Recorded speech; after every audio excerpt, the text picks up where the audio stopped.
Say that all good things must end. Call it a night. There you go. We are back with a Tuesday Huddle show tonight. Hi, all you loyal PressProsMagazine.com readers. I'm Bruce Hooley, competing with Willie Nelson, and that gentleman who is controlling the music is Mr. Sonny Fulks, and we're glad to be with you the day after Memorial Day, June the 1st. Summer is officially here. Football season won't be far behind, but we've got a big week for you on Press Pros. We've got state softball, state baseball, and state track. So looking forward to talking with you about that tonight. You see the crawl at the bottom. Post your question on Facebook or Twitter, and we will try to get to it. Appreciate you guys watching. Appreciate you guys reading PressProsMagazine.com. And good evening, Mr. Fulks. We could use a good question post Memorial Day. There is no shortage of issues out there that if you want to talk about in sports. So I'd be interested to hear what people did and watched and paid attention to over Memorial Day. I would really be interested. I got into a very good discussion this morning in Troy with somebody who tells me that bad Reds baseball is better than no Major League Baseball at all. And I'd be interested to find out how many people out there are just, rank and file, dyed-in-the-wool committed Reds fans. Given the way that things have gone for them in the last 2-3 weeks, it sure does look a lot like something we've seen before after a 6-1 start. So anyway, a lot of things, good things to chime in on about tonight. And as Bruce said, we'll talk about area baseball teams: Butler, Russia, Court Army, et al. The Bradford Railroad girls in the state semifinals on Thursday afternoon against New Regal in Division 4. So lots to talk about tonight. Will our Greg Billing be covering the Skip Miller show as Bradford goes for the state championship? He will be there with bells on. He will be there in full arraignment. And you've never seen him in full raiment, so he's impressive. I was listening to Willie Cunningham on WLW, and he is bragging up a young lady. I believe her name is Maddie Ogden. Yes, from Williamsburg High School. Williamsburg High School, and she's quite a story. Was in a very serious car accident, and they didn't think she'd ever walk again, and she's come back to lead her team. Did they make it to state? I don't think so. Didn't get there. They were right on the precipice of making it. Anyway, Willie went out and batted off her and was trying to get 4 balls in play against Maddie Ogden, and he did, although not many of them were much to brag about. But Willie's 73 years old. I mean, I'll give the man credit. Like, he stood in there and did just fine. You and I both, with our own modest or more than modest baseball backgrounds, would we want to set up something like that to take a couple 65-mile-an-hour fastballs from Skip Miller? Speak for yourself. I have no desire to do it. Look, stepping off that mound in those pictures Greg Billing has taken, it looks like she's going to land right on the batter's front foot. Look, I didn't even like to hit when I played baseball. There's a reason why I was a pitcher, and I have general disdain just for hitters as a general rule, being an old pitcher. So I have no desire to try to hit off of Skip Miller or Maddie Ogden or anybody else. 65, by the way, translated in baseball terms to about 96 to 98 miles per hour. I played high-level men's fast-pitch softball back when there was such a thing in the state of Ohio, because I'm from West Liberty, Ohio, home of the Ohio Caverns Cavemen, and the great Mike Stillings of Marysville, Ohio, but he pitched for the Cavemen. And so we had, at one point in time in my formative years, we had 7 full men's teams from West Liberty, and you had to be from the West Liberty Salem district to play. And we had 3 teams one year make it to the state tournament out of our league. So I know 65 miles an hour is bringing it in fast pitch. So Skip Miller looks pretty impressive to me, and I wish her and her sister, is it Osti? Osti, yes. Yeah, they were the stars of Bradford's win over Mechanicsburg, and we should congratulate Mechanicsburg on a great year too. That was a 1-0 thriller, reported by Greg Billing on PressProsMagazine.com site. And so good luck to Bradford when they play Thursday, and hopefully they play Saturday as well. I was actually watching ESPN. The NCAA women's tournament in softball was going on. And somebody was, I don't remember what team, I think it was somebody from the West Coast, hit the radar the other day at 69, 70. That's insane. Yeah. To throw a softball from, what is it, 45 feet, I think. Yep. You don't have much chance. No, you don't. At 45 feet with a ball, on top of you with that type of velocity. But it's a remarkable feat for those girls, skill for those girls to throw with that motion and to get that much torque and velocity on the ball. And of course, they can make it rise, they can make it sink, they can make it move side to side. And of course, the good ones really throw a devastating changeup. And when you're looking for 65 and all of a sudden here comes 45, wow. Bring me some shoes. Exactly. So congrats to Skip. And she's had this has been a long wait for her. They made it her freshman year. Her freshman year. ACL tear or knee injury. Then that last year, of course, the tournament got canceled. So pretty cool story for Bradford to make it there, and we hope they bring it all home. Tell me a little bit about Fort Loramie and Russia, two teams that are chasing a D4 title. I think the thing that impresses me the most about those two teams are the two coaches. I don't mean to take anything away from the kids that play, because you can't win. You can't. Both Jeff Sanders at Loramie and Kevin Flippo at Russia, who used to coach for Bill Sturwald at Loramie. He was his assistant when Bill won his two state titles in 07 and 10. Both of those guys would say it's about the kids. But those two guys are so committed to the sport of baseball and to their young men and the community and the legacy of baseball in the Shelby County League, which has always been good. There's been good baseball at Anna. They've won titles. Loramie's won titles. Russia got beat 1-0 a couple of years ago by Minster in the title game. So there is a great legacy of good baseball in the Shelby County League, and has been for several years. So I think those guys protect that and build upon that very, very well. For whatever reason, their kids in those communities grow up wanting to play baseball. Very unique. And we've had this discussion, you and I privately before, and my concern about the future of amateur baseball in small communities like mine in Covington, and where kids may not have the drive to go out and try to play. They may think, hey, look, all the good kids are getting yanked out of here and going to somebody's travel team in the summer because they've got $3,000 for them to go play in Louisville and Indianapolis and Columbus and Lexington and places like that, stay in Holiday Inns and swim in the pool. I'm stuck back here with nobody to play with except the scrubs. This is no fun for me. I don't need this. I don't need baseball anymore. I'll get a job. I'll make $15 an hour. You can do it. So I'm concerned about that in the future of amateur baseball down the road. But somehow Kevin Flippo and Jeff Sanders, through their own example, their personality, and they're just very genuine.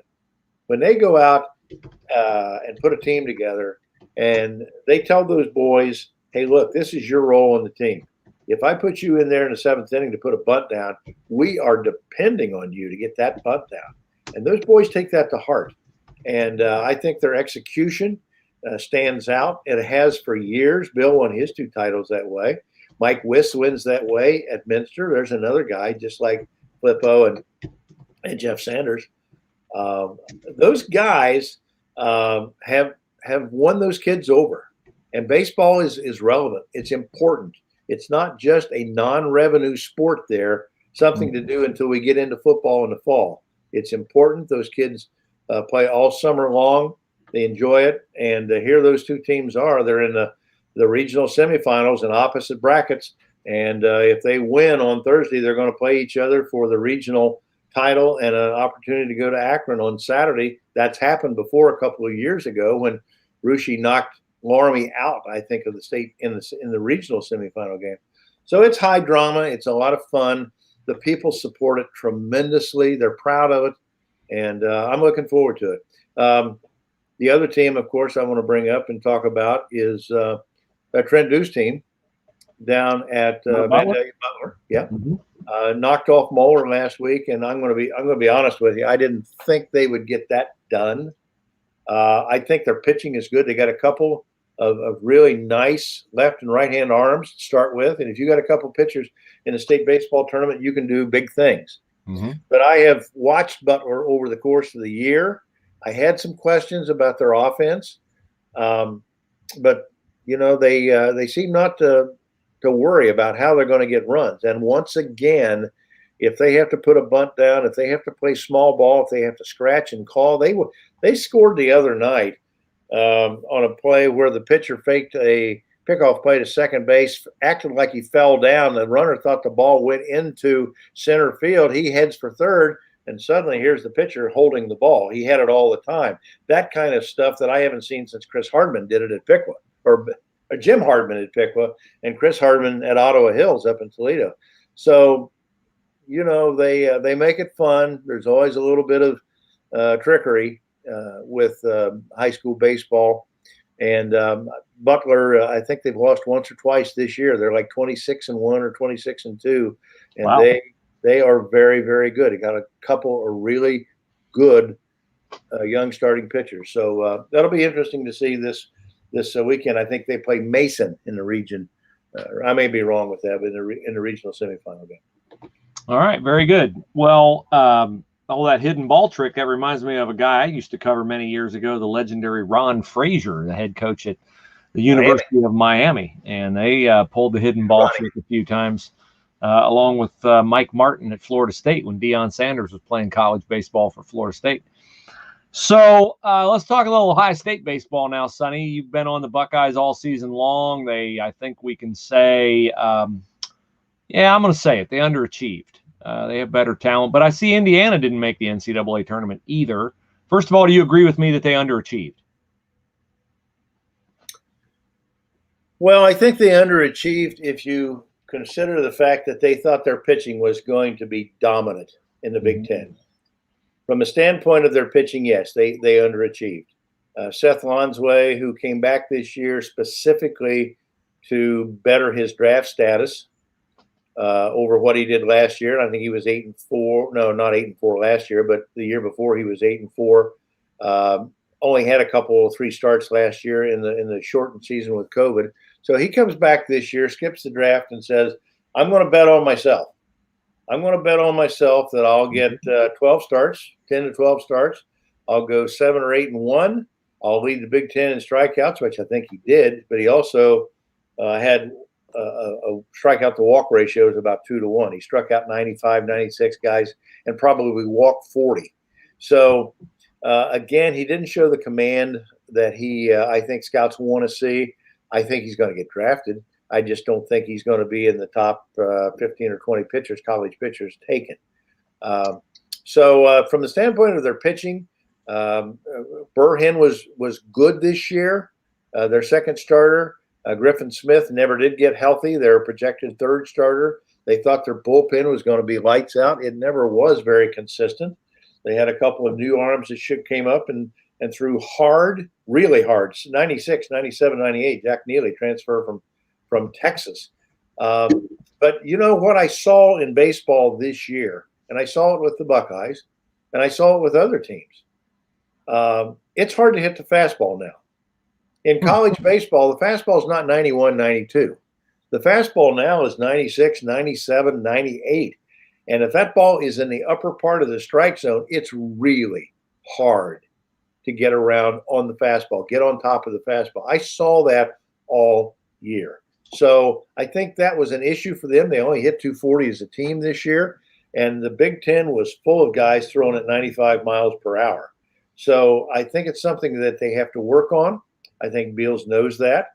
He said in his final comment of the year after the Northwestern game on Sunday, we know what we have to work on. Well, no kidding. You hit 240 this year as a team. Somehow you got to score runs. and then Yeah. somehow your pitching has got to throw more strikes. They had way too many walks. They gave up 93 stolen base attempts this year. So they know the things that they have to come back and improve on in 2022. They're going to be young, very young, and they could have as many as 6 or 7 brand new people playing defensive positions next year. So it's college baseball. It's college baseball. There's other teams that had disappointing outcomes too. Iowa was one of them. Maryland was very impressive. Michigan was very impressive. Nebraska was very impressive. They got the 3 bids out of the Big Ten. Ohio State, Indiana, Iowa, all sit home. So one of the stories that I see frequently now, because of COVID giving everybody an extra year in college if they want to take it, is that programs are getting caught in a scholarship crunch if a bunch of guys come back. I was reading a football story today that, the football coaches are always complaining about something, and they're complaining that if they get guys who come back next year, in other words, the football players get their extra year in 2022 if they want it. Okay. So they play this college football season, and I don't think this will be a problem for Ohio State because it's very rare for a guy at Ohio State to come back and play a 6th year ever. But a lot of programs are saying, we're recruiting now. June 1st, guys are back allowed on campus as recruits. We're going to offer a kid, assuming somebody's going to leave, a senior is going to leave and vacate that scholarship, and then he doesn't leave. And now we don't have a place for the kid we're recruiting. So is that a baseball situation too? Like, do all these guys with Ohio State baseball have an option to come back next year? Might some of them, or in the case of a Seth Lonsway, I mean, that kid, he's got to get in the professional ranks because the clock's ticking on him. 95 plus. Yeah, the clock's ticking on him. He's going to be 23.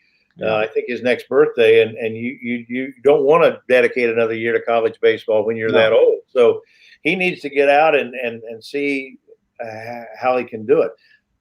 To answer your question, I think the bigger issue that I have, I don't mean to answer a question with a question, but I swear, I think the bigger issue is you have 2 freshman classes there.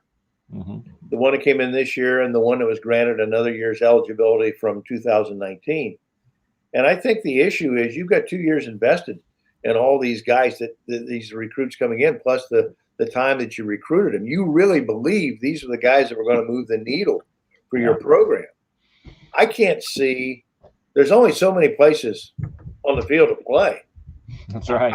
I still believe you're going to have an exodus of the transfer portal of people saying, hey, I can go to Dayton, I can go to BG, I can go someplace and start next year at shortstop or second base or right field. I've been here 3 years. It doesn't look good for me. And I think that is an issue that they're going to have to deal with. And they're going to have, I'm guessing the coaches are going to have some real hard conversations with young men. And I think the transfer. Then they're going to see the part about college sports that maybe wasn't as glamorous as it was when they were getting recruited. Right, and the transfer portal has totally changed and will forever change college athletics, as we're going to have a bunch of kids in that portal, and you're going to have to re-recruit the team you have. Always before, you knew what you had coming back. Now you don't know what you have coming back because everybody can go find a greener pasture somewhere else, and they'll all probably find out that most of them will, that the grass is brown everywhere, but everybody thinks the pasture is greener somewhere else. I'll go find a better situation. Right. I think the way where that is going to manifest itself, it's going to be a mixed bag for a program like, let's say, Ohio State football, where you're going to have guys who are really good football players who can't quite get in a starting lineup or have to platoon, that will be recruited elsewhere, come in and start for us. We'll give you a bunch of reps you're not going to get. This is particularly going to happen with wide receivers and running backs, and I think defensive linemen, because Ohio State recruits so many of them. And that will hurt Ohio State's depth. But what will benefit Ohio State in this situation is take a kid like Greg Newsome, first-round corner, Northwestern. Right. Greg Newsome can play at Northwestern this past year, but in future years, he's an all-conference corner as a junior. He can transfer to Ohio State and maybe play on a national championship team. I think the Purdues, the Indianas, the Northwesterns are going to have a hard time hanging on to. The Marylands are going to have a hard time hanging on to elite first and second round type talent when those kids can transfer and play at Ohio State on a really good team. You think back to the transfer portal, and this was a graduate transfer, but Jonah Jackson a couple of years ago at guard for Ohio State came in from Rutgers, where he wasn't going to win anything, came in and got to play in the college football playoff against Clemson his final year as a football player. So that's the transfer portal is going to forever change college athletics, and name, image, and likeness compensation is going to forever change college athletics. And I don't necessarily think it's going to change it for the better, but name, image, and likeness, I get it on a logical level why it's the right thing to do. I just don't know if fans are going to like it. Well, I want to go back and finish one thought about baseball and the transfer portal. And my biggest concern, not only do you have 2 freshman teams on campus, they have a very highly regarded recruiting class coming in next year, with including Jace Middleton from Montangy High School, who, if he isn't the top-rated prospect in the state of Ohio, he's certainly in one of the top 2 or 3. This guy is the natural. He's Robert Redford, coming to the campus near you next year at Ohio State. So they've got some people and more people coming in. And there's going to be – and look, those kids aren't coming there to hang around a couple of years and just stick their foot in the pool. They want to know, can I play right now? Can I do next year what Kane Kern from Archbold did this year? He comes in as a freshman, hits .330 for the Buckeyes, played center field every day. I mean, this guy's an Adonis. He's a stud. He is the next big thing of a position player in terms of Major League Baseball to come out of Ohio State University. So you got another class coming in next year. There's going to be a log jam, and I just don't know how they do that. I don't envy Greg Beals and his staff, and he's not alone. Other coaches, other programs are going to have to deal with the same problem. Sheldon has a question for you on baseball. He says the Buckeyes have a lot of Ohio kids on the roster. Is Ohio talent good enough to make OSU better, or do they need to look out of state more for better talent? Well, Sheldon, let me tell you this. Look at the number of Ohio prospects that go somewhere out of the state and play, that go to Louisville and play, that go to Duke and play, that go to other schools in the South and play. The Ohio State doesn't get them all. So that gives you a pretty good idea of the number of kids that do get away. The other issue there is some of those kids are going to get drafted. So you can recruit your butt off to try to get that Fish kid out of Cincinnati that was such a talented catcher 2 years ago. Well, he says, yeah, I'm going to go to Ohio State. He makes a commitment to go to Ohio State. Then the Pirates say, we're going to make you our second or third round draft choice. We're going to throw $800,000, $900,000 at you. And, he never did see Ohio State. So to answer your question, they are going more on a national basis. But, yeah, there's a lot of good high school baseball talent in the state of Ohio, particularly in Cincinnati and in the Columbus areas. Their amateur baseball inventory over there is quite good.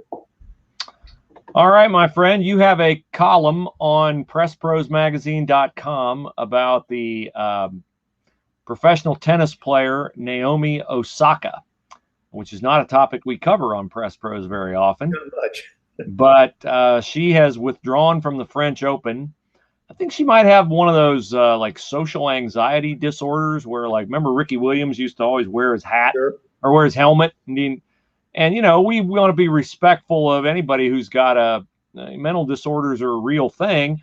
I'm a little surprised that this situation where she doesn't want to go to press conferences couldn't have been mitigated by a Zoom situation. I mean, we've all lived on Zoom for the last, year plus of our lives. But Naomi Osaka withdrew, and you had some interesting thoughts that you conveyed in a column on Press Pros. Well, first of all, to echo what you said about mental health issues, if people need help, they need to get help. I'm all for that. If by all means, that's more important than tennis and baseball and football and basketball. Just if you got issues like the guard from Ohio State that left and went to Marquette, go get help. If you need help, get help. That's priority number one. Naomi Osaka's issue goes back to 2018 when she beat Serena Williams for the U.S. Open and got upset because people at the U.S. Open in New York City and in Flushing, New York, rooted for Serena Williams instead of her. Duh. I mean, it's the U.S. Open, and Serena Williams is a U.S. tennis player. Figure that out if you can. But, you know, I said in my piece today, look, if you need help, get help. If you don't want to play, it's okay. I'm fine with it. And I think you and I talked briefly about this before we hit the magic twanger to come on the air tonight. For years and years and years, you know, you said in interviews with players and coaches that, frankly, sometimes you leave and say, you know, I kind of wish that's 10 minutes of my life I'll never get back. And if they don't want to talk, and it's very awkward, it's tough.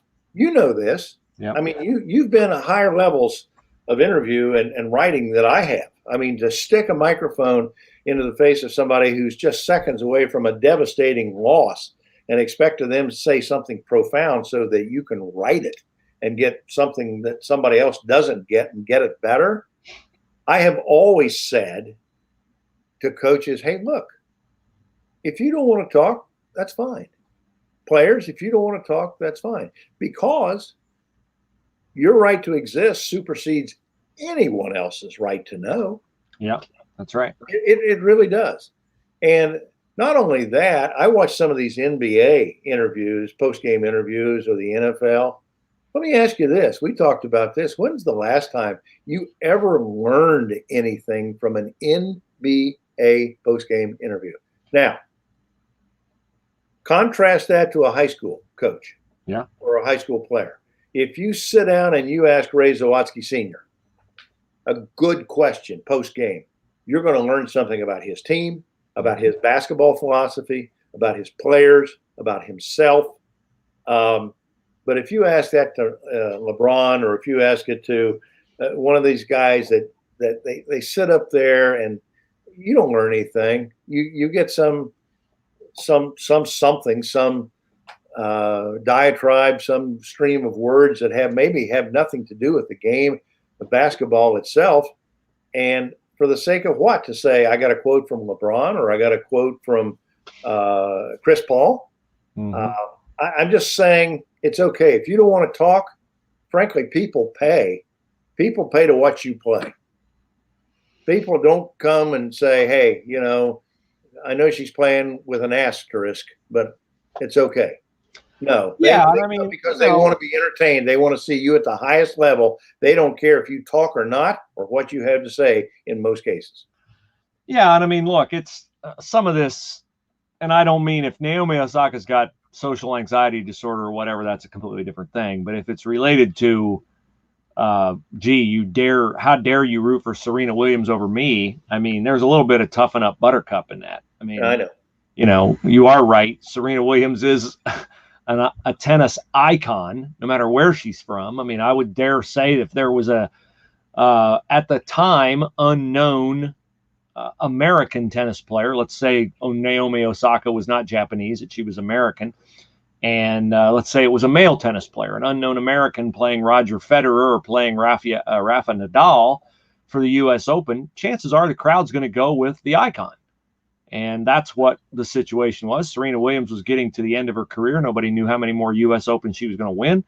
And so that was, I think Naomi Osaka took that as more personal than she needed to. It's normal for people to root for the icons in those situations. So, you know, tennis used to be extremely relevant when I was growing up. It was extremely relevant. Now it's become, in the last 15 years, completely irrelevant. Like boxing. Yeah, and you get a young star like a Naomi Osaka who could maybe do something about that, who seems like a worthy person to carry the baton on from the Serena Williams era, which is clearly coming to an end. and she doesn't appear to really understand her responsibility in that regard. Now, that is one thing I will say. I don't say very many nice things about Tiger Woods, but that is one thing that I will say for Tiger Woods is that early on he grasped that he was always a story, just like Jack Nicklaus was always a story. That when you get to a certain iconic status in certain sports, not true of every sport, but it's true of some sports. If Tiger Woods shot 64, he was the story, but he was also the story if he shot 74. Yeah. Because people just wanted to know. And Naomi Osaka is going to have to get to the point where, in order to help her sport and lift her sport up, and the people underneath her on the rankings who play her sport, she needs to shoulder some of that same kind of burden, if, of course, she's socially capable of doing that. Yeah, because you mentioned Jack and Arnold Palmer; those guys were masters at marketing the game of golf. Yeah, absolutely. So was Tiger Woods. Yeah. So is Phil Mickelson. I know a lot of people don't like Phil Mickelson, but wow, does he ever market the game of golf? And by the way, Naomi Osaka and people like her, again, if she's just upset about the fact, I don't want the interviews, I don't want the negative questions, I don't want the pressure. Hey, she's not alone. You go back to Bob Gibson, wouldn't talk to the press. Carlton wouldn't talk to the press. Marshawn Lynch, you probably have a little elbow time with Marshawn Lynch, doesn't talk to people. It's okay. Roger Clemens didn't talk to people. It's all right. You're not alone. Yep. And if they don't want to talk, they'd rather watch you play than hear you talk to begin with. That is right. That is right. All right, my friend, we are at the end of our program tonight. Anything you want to raise in terms of Reader Speaks emails, or we're going to highlight this weekend? We have Steve Blackledge on a state track. We have Greg Billing on a state softball. Is it the legendary Hall of Famer Hal McCoy on a state baseball? The state baseball tournament will be next weekend. Next weekend, okay. And the Famer will be there. This woe to be Famer, I will be doing some of the regional woe to be. I'll be doing the boys regional baseball events around here in this area this weekend. Looking forward to that. And so, yeah, I think it's going to be a great weekend. And hopefully next weekend we have a couple of people in Division I or Division IV go to Akron, which is a wonderful place to go. It's not as convenient as Columbus, but it's a great ballpark. Yes, it is. I've always believed that it's one of the most underappreciated state tournament experiences in the OHSAA. I know it isn't one of their crown jewels, but it's certainly a crown jewel to baseball people, and they do a super job of putting that tournament on. Maybe next week we can have the Miller sisters on to talk about a state championship at Bradford. That would be fun. That would kind of be fun. Let's see if we can do that. Yes, it would. All right. Well, with that, we want to thank everybody for watching. Reminder, hopefully you guys are watching this on the PressProsMagazine.com site. You go to features, click on Monday Huddle. Tonight it's Tuesday, but it'll return to Monday next week. And we should be live right there on the channel, or right there on the site. And you can watch that anytime. You can watch it on demand. So if you're watching on the replay, we appreciate that. Don't forget to thank our sponsors. When you're in a PressProsMagazine.com sponsor, thank them for helping us to bring the best coverage, best narrative writing, best photographs to you. With that, if Willie's queued up, we'll bid you a fond adieu. Tell Truman it's time to go to bed. What do you have for us as we sign off? Truman, it is time to go to bed, but before I get off here, I wanted to share how much I appreciated the column you wrote about Memorial Day about your dad. Well, thank you. I learned things about Gaylor Hooley that I would never have known, and yet I think I knew him all along. So yeah. Good job on that, and I'm sure a lot of people who read that enjoyed and appreciated it. Well, thank you, and I enjoyed reading your story, as you are the man when it comes to Civil War history, and that was very enlightening as well. So we enjoy going off the off-traveled road of sports now and then, and it helps, we think, our readers get to know us better, and we appreciate your feedback on all things. So thanks for giving me that opportunity. It was quite a treat for me to be able to think through some of the things that my father taught me that I maybe don't reflect on a daily basis. So that was a real a treat for me to go back and to process some of the things that I recall about him on Memorial Day weekend. Well, sadly enough, you only get one chance to regret. It's too late. When it's over, it's too late sometimes, and we don't realize these things until after those men are gone from our lives. But obviously, the good ones make impacts like Gaylor Hooley, and I really appreciated reading that. That was a lot of fun. Well, thank you. Have a good weekend, or You have a good too. week. See you next week. Good week, and we'll see you guys all next week. Have a great night. Thanks for watching the PressProsMagazine.com Tuesday Huddle this week.